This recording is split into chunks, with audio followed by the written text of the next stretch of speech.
Hello, my name is Mark Berry. I'm a 4-year Air Force veteran and close to 20 years of DoD fire service. Last year, June of 2019, we happened to have one of the hardest parts of our lives happen. We had a medical with me, ended up with massive hemoptysis. And during that time, while I was in the medically induced coma, my wife frantically looked for help. She found the congressman's office, which responded extremely quickly. They found out that I was improperly coded in the VA and quickly helped to fix it, which allowed me to get a medical flight to UCLA and get the medical treatment I needed, and that's why I'm here today. I just want to say to anyone out there, if you have any federal issues, please visit your congressman's office to see what resources are available. This ad was paid for with official funds from the office of Congressman Michael F.Q. San Nicolas. A lot has changed overnight, but Buick and GMC's commitment to you remains the same. We understand you want to feel safe, so we're offering current owners complimentary OnStar Crisis Assist services. Should you need a vehicle, we're offering 0% financing for up to 84 months with deferred payment options for 120 days. Plus, you may have the option to shop online and take delivery at home. Visit our websites for the help you need. Visit AutoSpot GMC today. Funerals actually take a lot more planning than I expected. With us using Island Cuisine for the first time, of course we were iffy, but once they came and showed us their service, their food, we tasted their food and everything, we definitely use them again because their service and food is just awesome.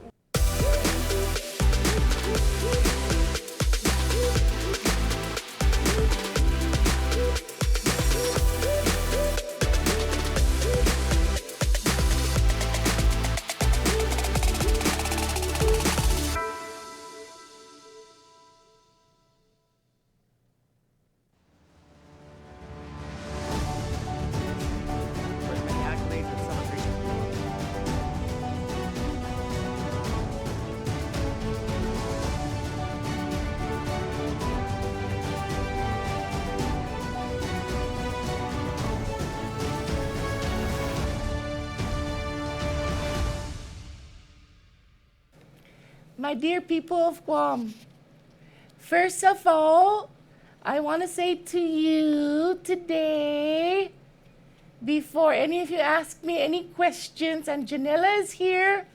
She's Tagalog, but that's okay. That's okay. She's here to stop you from asking me stupid questions.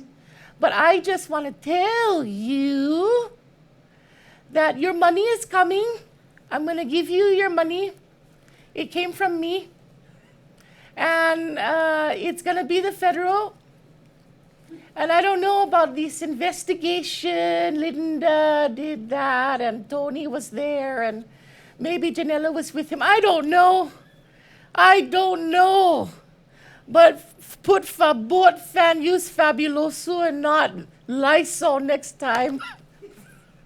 Ladies and gentlemen, Kandit land, friends, and family, welcome back to our studios here in Tumon, Guam.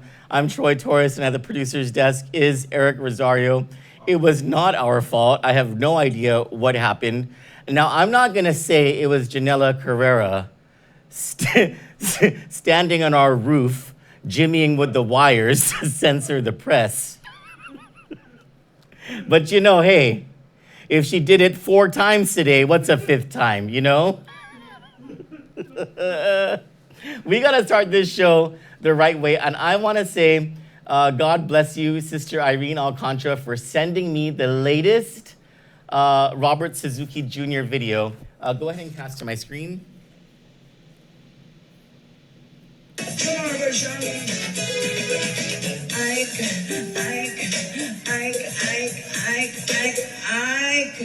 Basta no.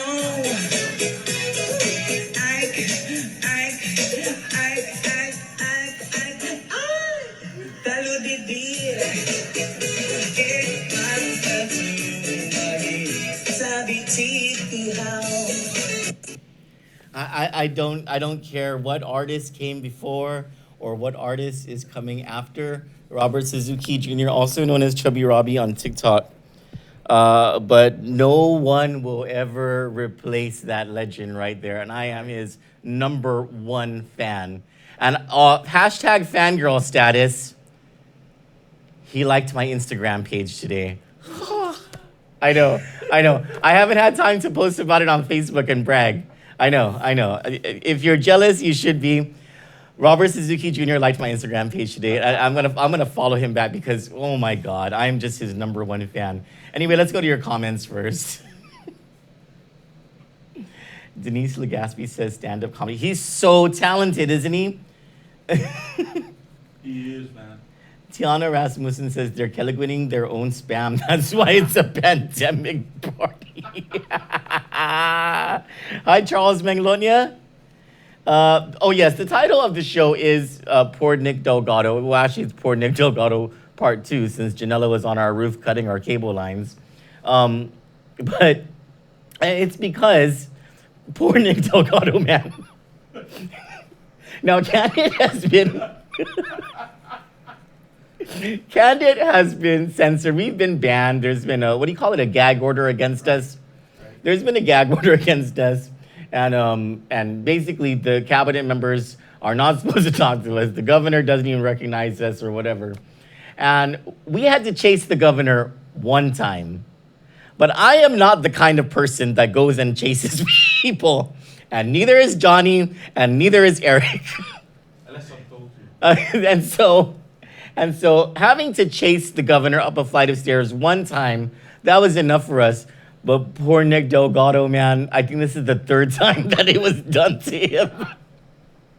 This is the 3rd time that guy was shut out, and twice in one day. And we're gonna come back to this subject. This is gonna be our top story, of course, is the shutting out of the media today, and just how, I don't know about you guys. I feel a sort of validation that now the rest of the media knows what Kandit News Group feels like. And yesterday, Senator Jim Moylan got a taste of what it feels like, or got a feel. He walked in the shoes of Kandit News Group yesterday when he couldn't get a single government bureaucrat to answer any one of his questions. And so today was sort of validation, like, I told you guys, you're gonna play nice with them, huh? They are gonna stab you in the back. They are gonna take a knife when you're walking forward, and they're gonna slit your throat politically from the front. And that is what the governor's office tried to do today. Of course, it backfired on them because they look like a bunch of goons and turds with what they did. Not a good day for Governor Lulian Guerrero. Not a good week for the administration. Linda DeNorsi is under federal investigation. Members of the 35th Guam legislature have never been as bold as they have been today. And the legislature looks like it is springing into action. It looks like there is movement from the Archdiocese of Agana. It really looks like the people are fighting to take the island back, and good for you, Lou Sashi Lysol. The time. There's another meme but we can't put it up because it has cuss words on it. The Winnie the Pooh one. I didn't see that one. Oh, I know that there are people who have. Not Winnie the Pooh. Oh, no. Yogi Bear and Boo Boo. I know that there are people who have problems with me eating and smoking on the show because it's not professional. And all I have to say about that is I never, ever said I was a professional.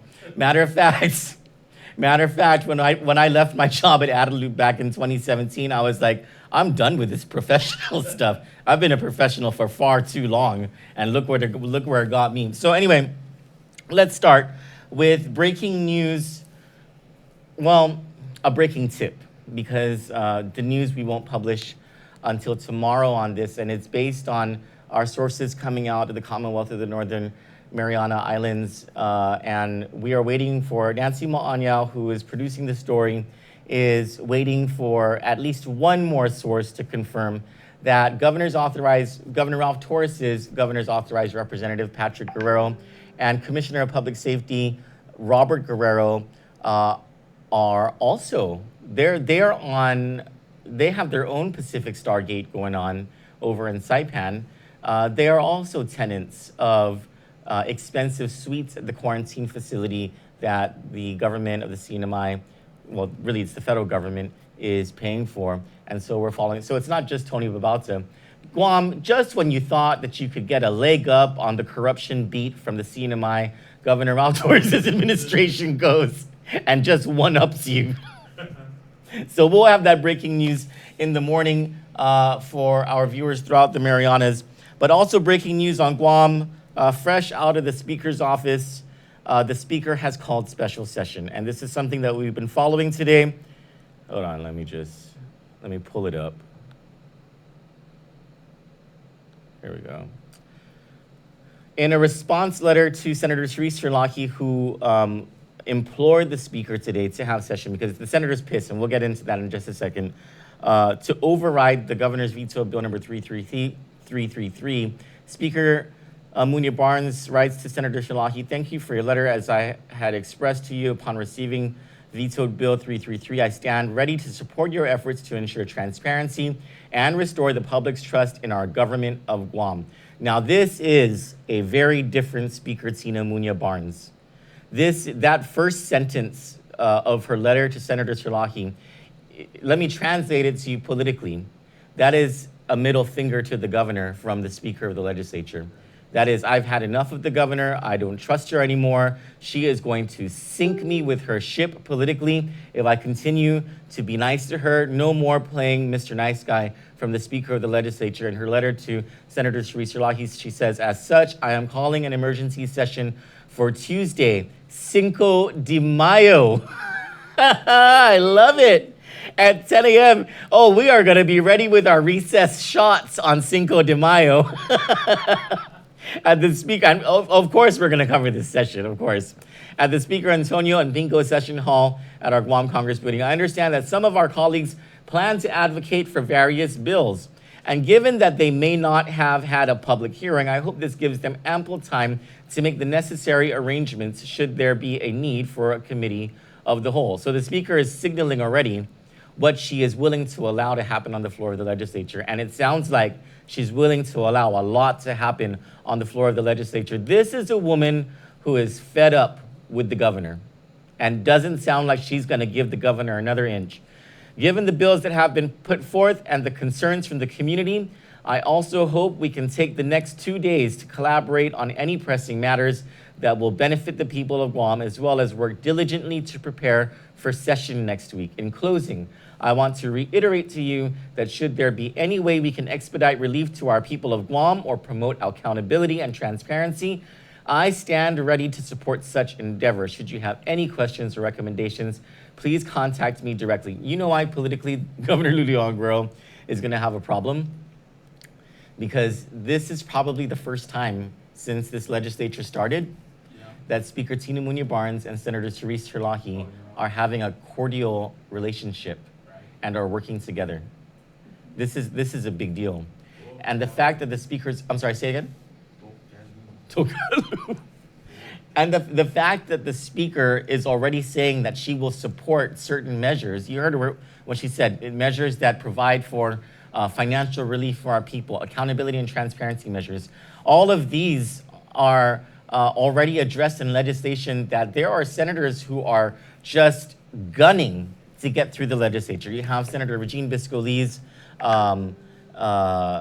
bill to provide a whole lot of relief to a whole lot of people locally. You have Senator Jim Moylan's bill to reduce the business privilege tax and give tax relief to people, to reduce the liquid fuel tax. You have Senator Tello Taitagui's bill that will provide significant exemptions on the application of the BPT. You have tax refund bills by Speaker Tina Munya Barnes and Senator Tello Taitagui. And then there are the transparency bills. Of course, the override of the veto of Bill number 333. And then a new transparency bill, I think it's 352, introduced by Senator Tello Taitagui, requiring accountability and transparency from Governor Luliang Guerrero. Something that was that Congressman Michael Nicholas yesterday in a conversation with Senator Jim Moylan, which was held in a virtual public forum, said to Senator Jim Moylan and to the senators who were on that call, please, you guys, hold oversight over the administration. And in a nutshell, and of course the congressman says it in a much nicer way, just in a nutshell, the congressman says, I don't trust what the governor is doing with the money.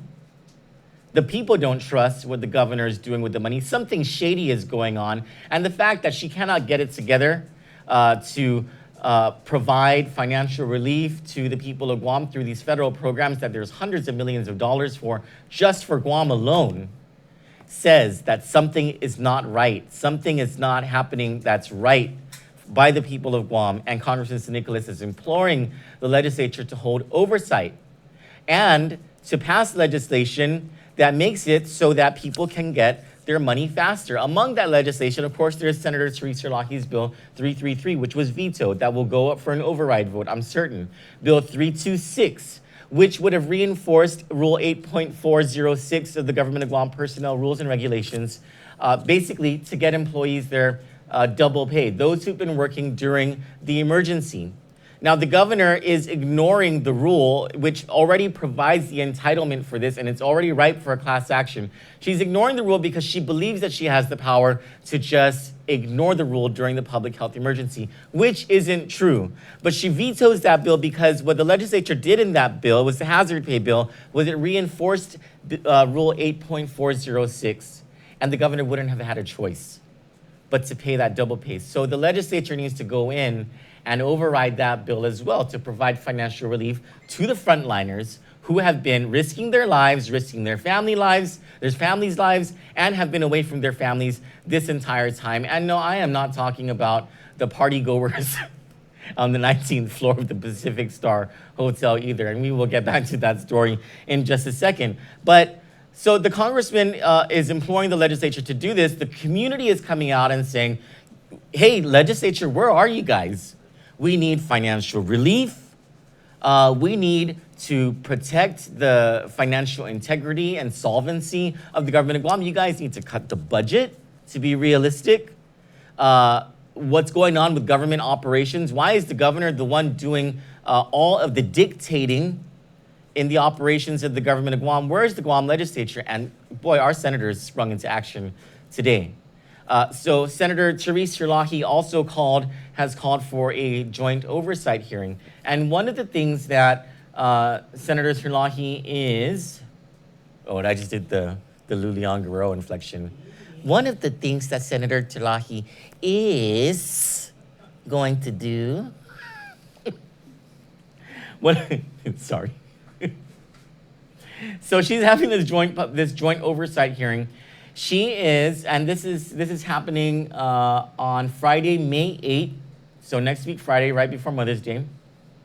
It's going to be a Zoom video conference oversight hearing, and the ability for the legislature to have oversight hearings virtually is thanks to an effort by Senator Regine Bisco-Lee's Rules Committee, which today amended the standing rules of the legislature to allow this kind of thing to happen. Like I said, things rolled real quick in the legislature today. I think senators got their cue over the past couple of days that there is an angry public, and if they don't do something, there might be an angry mob soon.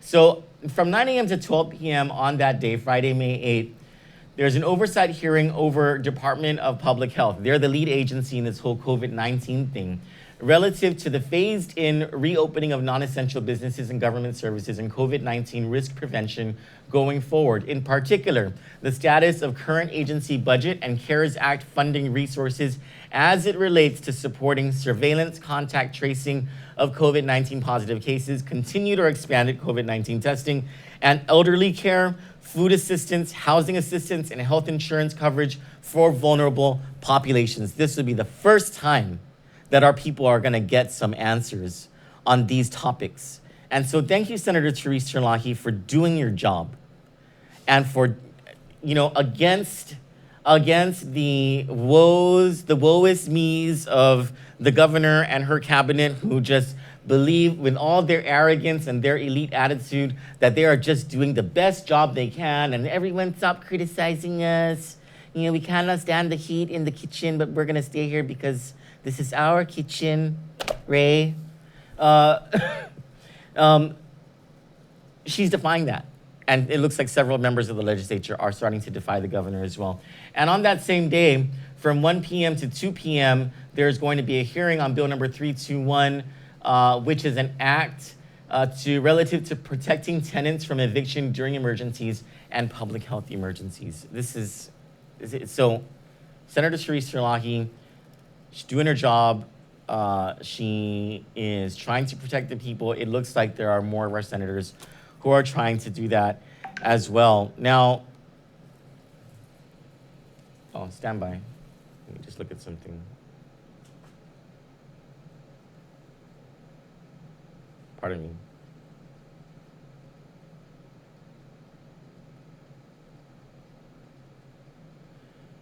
We have something from the Speaker of the Legislature. It's a short video. Let's play it. Let me just download it first, Chubby.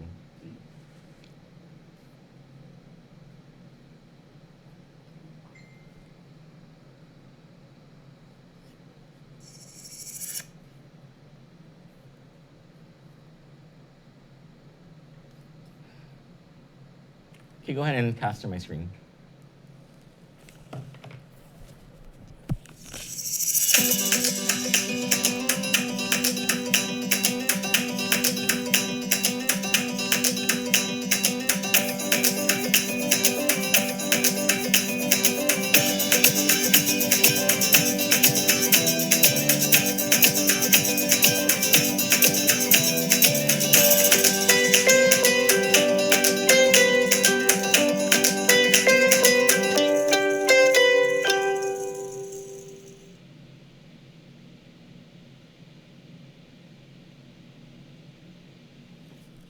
So thank you to the Office of the Speaker for providing that to us. Yes, the Speaker did write to the Public Auditor.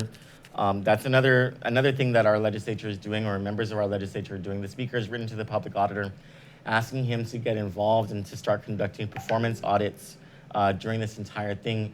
And just yet another example of how the legislature finally is moving. Now, there are certain things that are important for the legislature to do. And before, hopefully we don't see any more anti-barbecue and burning bills coming out and being discussed and taking up precious time.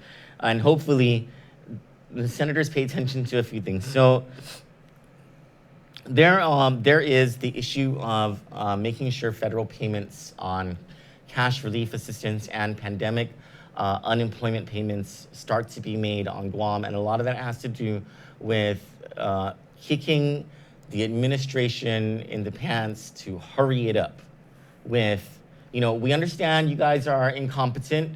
We understand that there are ulterior motives going on or whatever, but for crying out loud, there are a lot of people who need a lot of money because they haven't been making any because of your public health emergency, which was precipitated by your video to Korea, Japan, Taiwan, and the Philippines saying, please come to Guam with your corona.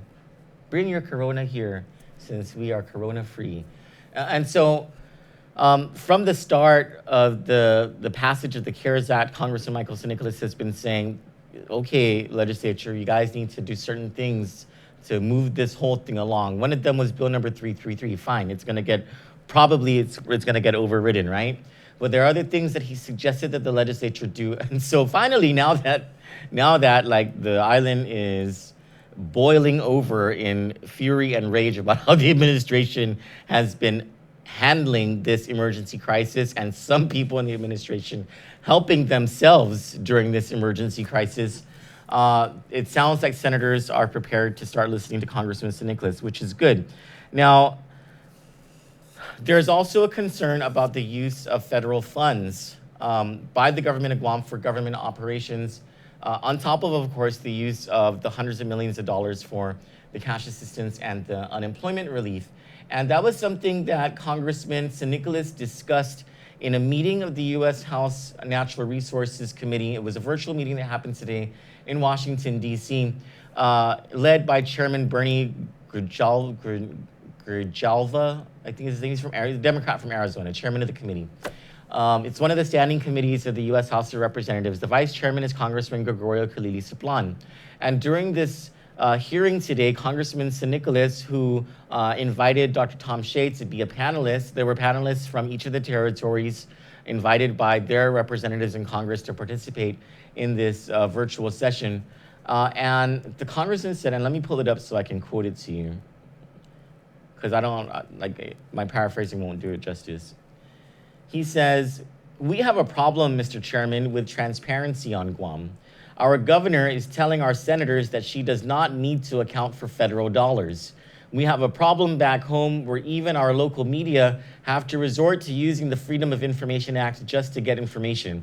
Help us find a solution with how we can ensure that these federal dollars are going to be administered the way they need to be." And then this guy from a political activist coalition in Puerto Rico, his name is Federico de Jesus, he says, "You're totally correct, Congressman San Nicolas. In Puerto Rico, we had a revolt because our governor was not being transparent. We need radical transparency.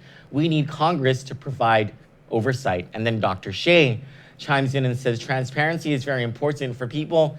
For example, our doctors and nurses had to go out and ask for donations for face masks and PPE. Those should be provided by the government. The answer we got is those are above the pay grade, or this is not information we share with the public. If FEMA is on Guam right now, make that public. We need to know. Don't hide this information from the public. The governor has openly told the senators that she does not have to inform the public how that money is spent. As the federal government comes in, every dollar should be accounted for, and that should be made public." Bravo. Bravo, Dr. Shea. Bravo, Congressman Michael San Nicolas, and to our friends, I guess, from the Commonwealth of Puerto Rico, and to Congressman Gregorio Khalili Sablan for chairing part of that meeting that happened today. And a whole bunch of people from Guam and from Saipan joined that live cast. It was on the House Natural Resources Democrats Committee's Facebook page. So things seem to be moving along there, where we've reached a point in bad government and bad management from Governor Lulu Bell's administration that we have to ask Congress to conduct oversight, where we are now relying on the United States Attorney to take our case regarding the government's violation of the religious freedoms of the people to the Assistant U.S. Attorney General for Civil Rights. We have to go so far as to want and congratulate a federal investigation into Linda DeNorsi, the public health director, because she's violated the constitutional and civil rights of people. This is how bad things are on our island. I'm just glad that there are people like Congressman San Nicolas and the United States Attorney for Guam and the CNMI, and now certain senators who are standing up and speaking up to fight back against what the governor and her regime have been up to. The other thing that I think people are expecting the legislature to do when they go into session is to figure out a way to force the governor to pay tax refunds faster. Now, the governor keeps saying all this BS about, we're following the law, the tax refunds are on time, Nick. And it's just complete BS. You know what is just so amazing about the Leon Guerrero regime is that they were handed a tax refund processing schedule on a relatively silver platter by the Calvo administration. This whole issue of tax refunds being so severely late was something that Governor Calvo cleared up in his term. And granted, things were a few months behind if you filed in January, and maybe if you filed, maybe if you filed in the first couple weeks of January before, you would start to see your refunds come out at the end of February, maybe even mid-February. It has been now, tomorrow's the 1st of May, right? Tomorrow's the 1st of May. It will be 5 months since the start of this year, and not a single penny in tax refunds filed at the beginning of January has been paid for 2019 tax refunds. And so when the governor says we are on time, that's just such a joke. And it ain't a funny joke either, because there are so many people who are suffering. And the governor has received a lot of money from the federal government, a lot of cash, and she keeps saying, oh, this is my cash management authority. The legislature cannot get involved in this and blah, blah, blah. Senators, if you were smart, if you guys understood the finances of the government of Guam, you would understand exactly what you need to do to force the governor to use her cash management authority to pay those tax refunds. And you know, one of those things that you can do is slash the budget. Yeah, because it's the responsible thing to do, because you know darn well that beginning in April, revenues into the government of Guam took a huge hit. And the fact that the governor will not end the public health emergency until July, the end of July, tells you that the economy ain't gonna pick back up until after that. And so for the rest of this fiscal year, for the remaining 6 months of the fiscal year since the start of the public health emergency on March 14, there are ways for you, using historical trends and available data, to calculate how much revenue will be coming into the government of Guam, and the difference between your adopted budget and the new amount of revenue taken off for the remaining 6 months. Annualize that amount, and if you don't understand the word annualize, you know, I don't know, ask some people. You're senators, I'm sure you're resourceful. I know some of you understand it, I know some of you don't. But you guys need to cut the budget. And you have the tools, and some of you senators have the wherewithal to understand what needs to be done. And it's very important that you do that. And so let me just give you a hint of what you should do so that you have a political win, if that's what you need. If you want to barricade yourself from the governor's onslaught of, if you cut the budget, I'm gonna be forced to furlough. That's just the common thing that governors say. And yes, the Leon Guerrero administration needs to furlough workers. That's how big of a hit the GovGuam budget has taken. There is no way out of that reality, and no one is gonna let us borrow money right now to float the government of Guam through the fiscal year. So that's out of the question. And if you guys think, even come close to thinking of raising our taxes again, that will really be the end of you in the election in November. So the only thing left to do is to cut the budget. But so that you can Pontius Pilate it, all you have to do is cut the revenue level.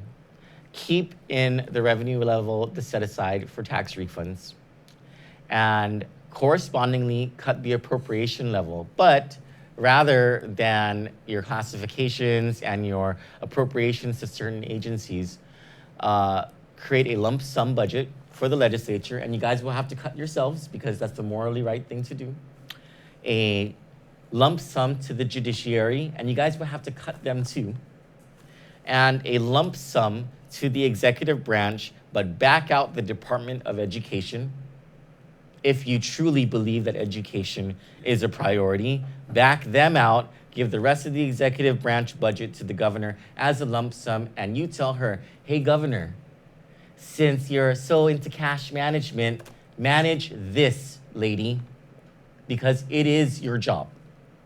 And senators, it is your job to provide a budget like that. That is something that you senators should be discussing when you get into session on May 5th at 10 a.m., Cinco de Mayo, and let's hope that you don't go into too many recesses because we don't want to be too drunk by 11:30 a.m. We're going to take a break, and we're going to come back to our top story, which is what happened with poor Nick Delgado and all of the other reporters today, and a little rehash of the history of transparency in the Leon Guerrero administration from days before her winning the general election in 2018 when we come back from this quick commercial break. Hello, my name is Mark Berry. I'm a 4-year Air Force veteran and close to 20 years of DoD fire service. Last year, June of 2019, we happened to have one of the hardest parts of our lives happen. We had a medical with me, ended up with massive hemoptysis. And during that time, while I was in the medically induced coma, my wife frantically looked for help. She found the congressman's office, which responded extremely quickly. They found out that I was improperly coded in the VA and quickly helped to fix it, which allowed me to get a medical flight to UCLA and get the medical treatment I needed, and that's why I'm here today. I just want to say to anyone out there, if you have any federal issues, please visit your congressman's office to see what resources are available. This ad was paid for with official funds from the office of Congressman Michael F.Q. San Nicolas. A lot has changed overnight, but Buick and GMC's commitment to you remains the same. We understand you want to feel safe, so we're offering current owners complimentary OnStar Crisis Assist services. Should you need a vehicle, we're offering 0% financing for up to 84 months with deferred payment options for 120 days. Plus, you may have the option to shop online and take delivery at home. Visit our websites for the help you need. Visit AutoSpot GMC today. Funerals actually take a lot more planning than I expected. With us using island cuisine for the first time, of course we were iffy, but once they came and showed us their service, their food, we tasted their food and everything, we definitely use them again because their service and food is just awesome.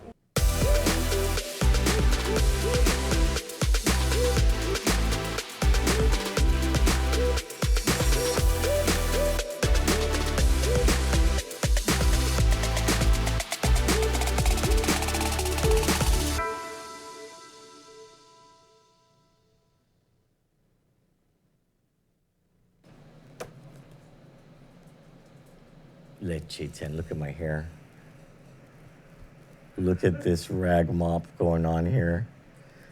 If anyone knows Governor Leon Guerrero's barber, I don't need to dye my hair, you know.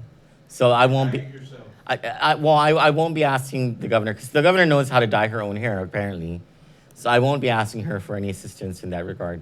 But, you know, if anyone knows who cut her hair, like, I need a haircut. Apparently that person does house visits or, like, Pacific Star penthouse visits or something.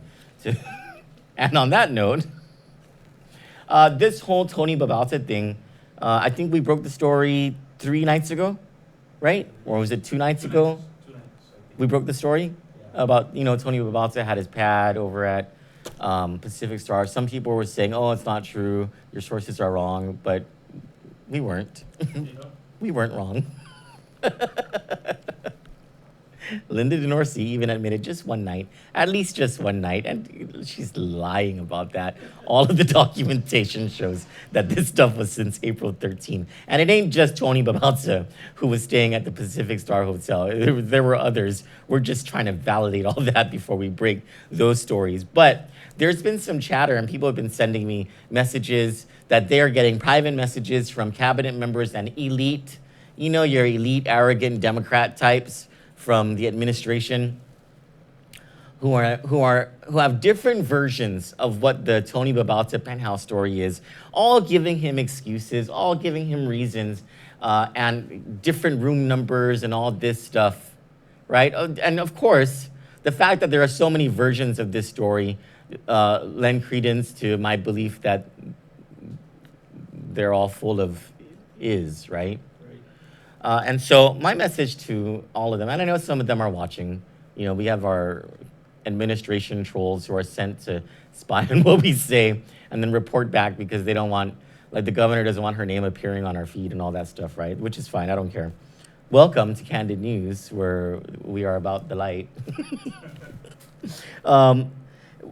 What I have to say to them is, if you're privy to the truth, to this truth that you are purporting and spreading, then why hasn't your governor said anything about it? And, matter of fact, your governor was given several opportunities at a news conference today to clear everything up and explain to the people of Guam what this truth is. And she didn't want to talk about it. She didn't want to talk about it so bad that at one point,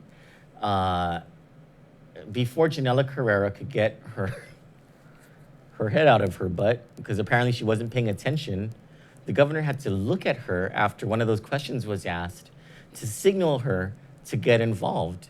And so if, let's just say that was Eddie Calvo, and I was his director of communications at the time, because this is what I'm thinking happened. The pressure has just been so high at Adelup for the past couple of days that this morning, prior to that news conference starting, the governor probably lost it with her staff, right? Maybe she didn't even know about the Tony Babauta thing, and she just had to find out in the media, and she just lost it with her staff. This is just me assuming, okay? This is what I'm thinking, like, this is probably what happened.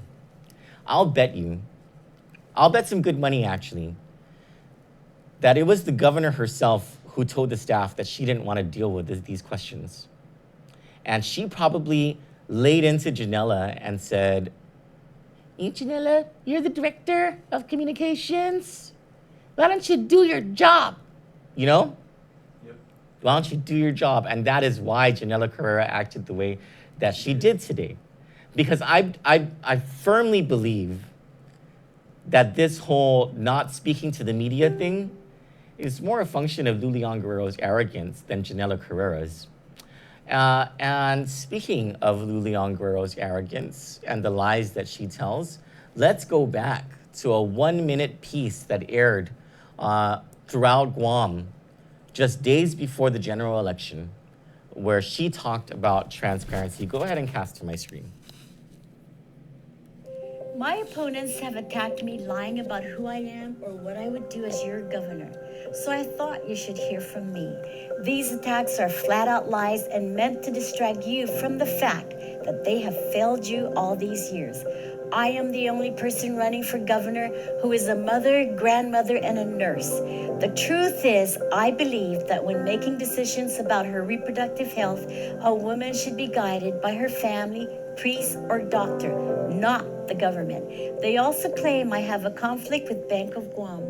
The truth is, banking is a highly regulated industry, and I will follow the law as I always have. Josh and I have plans to stabilize our economy and promote real growth to make healthcare more affordable, to provide resources to our police and fire departments, and to truly make education a priority. I am Lulian Guerrero, and I approve this message because you deserve to hear the truth.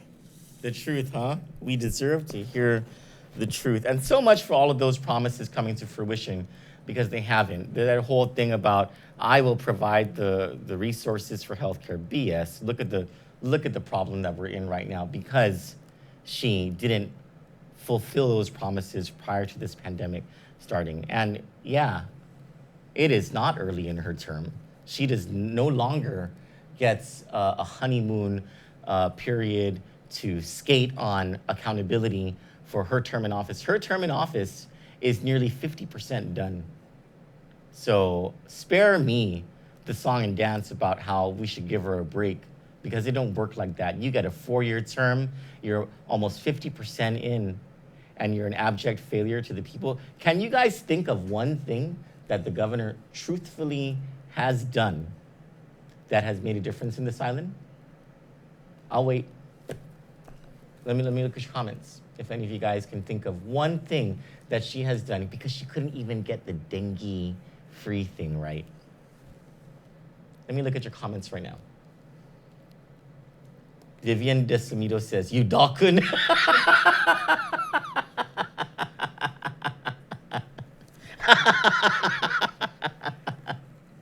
Oh my goodness.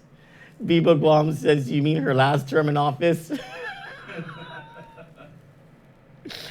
Brandon Kidichai says she has failed us 100%. Michael San Juan says nothing. Rich Joe Meno says crickets.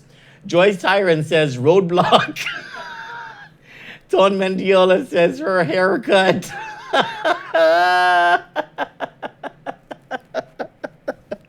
Now, that was Governor Lulian Guerrero talking about integrity, honesty, and transparency in the government that she was asking the voters to have her lead.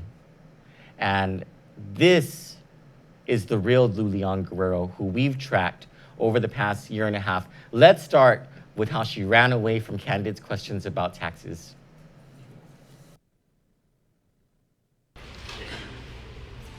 Hi, Governor. Governor, may we ask you why you have approved a tax settlement for Don Davis? Governor, may we ask you why you've approved a tax settlement for Amajrit Sachdev from Paul's Tailoring? considering that you have been wanting to collect taxes and that you've been depleting taxes from tax refunds? Got it.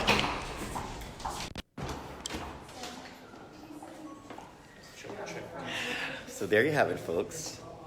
The administration has been wanting to collect $200 million in taxes from the people and has been, what's the word, garnishing? Garnishing people's tax refunds, the poor of this community, for GMH debt and for tax debt and for child support. And there have been 2 rich taxpayers connected to the administration who have been given tax settlements, and the governor refuses to answer about it. You guys. Hi, Tyrone. Hey there, buddy.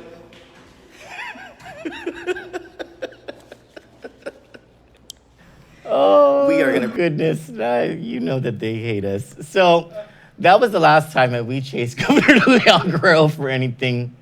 And there's just been a blackout on Kandit this whole time. But you know, wherever we can get one in, we'll get one in. I gotta tell you though, I have so much respect for Nick Delgado. Poor Nick Delgado. So this is let's play the first time that the governor ran away from Nick Delgado. This was when the governor had a secret meeting with Department of Corrections officers because they were gonna bolt because of Sam Brennan. Remember that? Let's play that piece now. So, how did the meeting go? I don't really want to comment. Sensitive stuff. Right. So. But it looks like the guys came out. They didn't want to comment either. Some gave thumbs up. So it must have been positive. It was a good informational meeting, yes. Yeah, a lot of it, I'm sure, had to do with the discussion of those letters that we spoke about yesterday. I don't want to comment on that. Was there anything that you can say about Nick, what progress is going to be made? So don't ask any more questions. It's really very sensitive information, and I'll deal with it as appropriate. Is there any information that isn't sensitive that you can discuss with us about this? No, there is none. Nick, I really don't want to comment, okay? Because it's very sensitive information. I don't know. I don't know why they haven't kicked Nick Delgado out of those news conferences yet. Because Nick, I'll tell you, that guy is out for that story. And he will dog the governor for it more than we have, actually. And I don't know, maybe his hair is better than mine, I'm not sure. But okay, wait, there's more, there's more. Did you download the Nick getting, not the one from the news conference, but the one where he followed the governor to a stumbo? No, I didn't. Okay, let me find that first before we play the stuff from the news conference today, just so you can see how the governor ran away from Nick Delgado. It may have been yesterday that this happened, but so much for transparency. Nick Delgado was trying to get Governor Leon Guerrero to answer questions about this whole Tony Labata thing and the church thing. Wait 1 second. Son of a gun. I should have queued this up. That phone only rings when we're live. Hold on. Cousin Ray played it this morning on his show. I should have queued this up. I'm so sorry. I really want you guys to see it because it's so funny. I mean, you know, it's bad for, like, democracy, but Good for laughs. it's good for laughs, yeah. The governor is just so laughable these days. Oh, is this it? No. Oh, darn it. Oh, is this it? Forget it. We can find it. We'll play it later. But let's go to the stuff that happened at the news conference day. You have those clips, Chelo? Yes, sir. So this is how the governor treated. It's not just the media, guys. It's the people of Guam. This was a complete disrespect to the people of our island who are demanding answers as to what in the world is going on with her administration and people who are on the take in the administration and what she is doing to violate the religious freedoms of everyone on this island. And let's start. Thank you, Governor. Before we open the floor to questions, just a reminder to please keep your questions relevant to the COVID-19 recovery plan. Also a reminder, you get one question and one follow-up. Next is PDN Jasmine Weiss. Good day, everyone. Thanks for doing this. Can we just get an update on the federal relief benefits? Can we just get an update on the federal relief benefits? Where are we with that? I mean, people are asking, when can they avail of these things? I'm sure Jasmine, you get it every day. Jasmine, I made it very clear that we're going to stick with the COVID recovery efforts. So if you Sure. Thank you. I-94, Adriana Cotero. Hi, everyone. So, Governor, according to documents obtained by KUAM, the Pacific Star Hotel charged public health $544,600 for the use of 389 hotel rooms for 2 weeks from March 23rd to April 5th. Meaning at that rate, public health would have paid over $1.6 million for the use of the hotel for the last 6 weeks. We also know by researching yours and Lieutenant Governor's campaign finance documents that through the Guam Election Commission, the family who owns Pacific Star donated thousands of dollars to your campaign. This giving the appearance of political favoritism. So Public Auditor BJ Cruz told KUAM that through their emergency procurement and during this process for the pandemic, something they'll be looking very closely at is